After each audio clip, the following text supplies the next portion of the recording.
അങ്ങനെ നമ്മൾ ആ ബോർഡർ ടൗൺ ആയിട്ടുള്ള താനോട്ട് എന്ന് പറഞ്ഞ സ്ഥലത്തേക്ക് എത്തിയിരിക്കുകയാണ്. ചെറിയൊരു ടൗൺ ആണ്, അപ്പുറത്തും ഇപ്പുറത്തൊക്കെ കുറച്ച് വീടുകളൊക്കെ കാണാം. അപ്പൊ ഇവിടുത്തെ പ്രധാന അട്രാക്ഷൻ എന്ന് പറയുന്നത് ഇവിടെ ബോംബിട്ടാലും തകരാത്ത ഒരു ക്ഷേത്രമുണ്ട് എന്നുള്ളതാണ്. BSF ആണ് ആ ക്ഷേത്രം പരിപാലിക്കുന്നത്. ആ ക്ഷേത്രം കാണാനായിട്ടാണ് നമ്മളെന്നല്ല എല്ലാവരും ഇവിടേക്ക് വരുന്നത്. ആ നേരെ കാണുന്നതാണ് ആ ക്ഷേത്രം. താനോട്ട് മാതാ ക്ഷേത്രത്തിന്റെ അവിടെ എത്തിയിരിക്കുകയാണ്. താനോട്ട് മാത എന്ന് പറയുന്നത് ഈ കാണുന്ന സ്ഥലത്താണ് ആ ക്ഷേത്രം സ്ഥിതി ചെയ്യുന്നത്.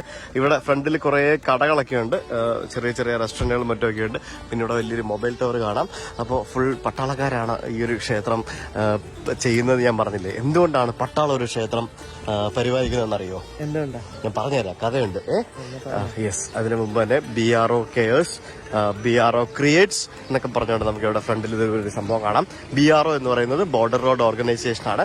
അപ്പൊ BRO കെയേഴ്സ് ഉണ്ട്, BRO ക്രിയേറ്റ്സ് ഉണ്ട്. അപ്പൊ ഇതിന്റെ അപ്പുറത്തെ സൈഡിൽ എന്താണ്? Connects. BRO cares, BRO creates, BRO connects. നമ്മളിപ്പോ വന്ന റോഡില്ലേ, നീ പറപ്പിച്ചു വിട്ട് വന്നില്ലേ, നീ പറഞ്ഞില്ലേ ഭയങ്കര സ്പീഡിൽ പോയിട്ട് അറിയുന്നില്ലാന്ന്. ഇതൊക്കെ ഇവരാണ് ഉണ്ടാക്കുന്നത്.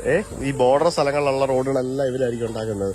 ഋഷിബാബ് ഹലോ. പശുവിനെ നോയിക്കൊണ്ടിരിക്കുക, ആടിനെ നോയിക്കൊണ്ടിരിക്കുക. അപ്പൊ ശ്വേതയ്ക്ക് അമ്പലത്തിൽ കയറാൻ പറ്റില്ല, അതുകൊണ്ട് ഞങ്ങള് 3 പേരും കൂടെ പോവുകയാണ് അമ്പലത്തിലേക്ക്. ശ്രീ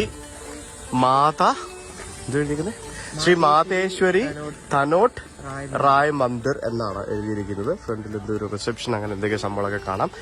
ഭാഗത്തേക്ക് പോകാം. ഫ്രണ്ടിൽ ഇവിടെ നമ്മുടെ പട്ടാളക്കാരുടെ ചിത്രങ്ങളും പിന്നെ അതേപോലെ തന്നെ BSF വില്ല എന്നും പറഞ്ഞുകൊണ്ട് അവരുടെ ഈ സംഭവങ്ങളൊക്കെ കാണാം. അപ്പൊ ചെരുപ്പ് ഇവിടെ ഊരി ഇട്ടിട്ട് നമുക്ക് അകത്തേക്ക് പോകാം. നല്ല മനോഹരമായിട്ടുള്ളൊരു ക്ഷേത്രം, മരുഭൂമിക്ക് നടുവിൽ പാകിസ്ഥാൻ ബോർഡറിനോട് ചേർന്നുള്ള ക്ഷേത്രം. അവിടേക്ക് പോകുന്നതിന് മുമ്പ് ഈ ഭാഗത്തുള്ള BSFന്റെ തന്നെ ആയിട്ടുള്ള കുറേ ചിത്രങ്ങളും മറ്റുമൊക്കെ ഇവരിങ്ങനെ ചെയ്ത് വെച്ചിട്ടുണ്ട്. പിന്നെ ഇവിടെ ഒരു സുവനീർ ഷോപ്പ് ഉണ്ട്. കേട്ടോടാ, പട്ടാളക്കാരാണ് ആ സുവനീർ ഷോപ്പ്. വാഗാ ബോർഡറാണ് കാണുന്നത്. പട്ടാളക്കാരാണ് ആ സുവനീർ ഷോപ്പിലുള്ളത്. അവരവിടെ ക്ഷേത്രത്തിലെ റിലേറ്റഡ് ആയിട്ടുള്ള സുവനീറുകൾ ആണ് അവരുടെ സെല്ല് ചെയ്യുന്നത്. ശരിക്കും ഇത് ഫുള്ള് പട്ടാളത്തിന്റെ സ്ഥലം കേട്ടോ.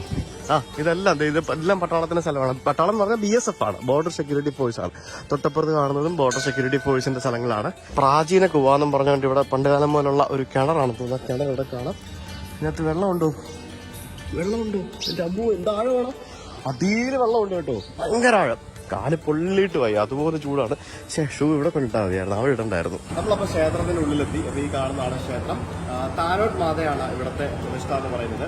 1965 മുതൽ ശരിക്കും പാകിസ്ഥാനും ഇന്ത്യയും തമ്മിലുള്ള ഒരു യുദ്ധം കൊടുമ്പിരി കൊണ്ട് നിൽക്കുന്ന ഒരു സമയമാണ്. 1971 ബാറ്റിൽ ഓഫ് ലോങ്ങേവാല നടന്നത്. ലോങ്ങേവാല നടന്ന സ്ഥലത്തേക്ക് നമ്മളിപ്പോൾ പോകുന്നുണ്ട്.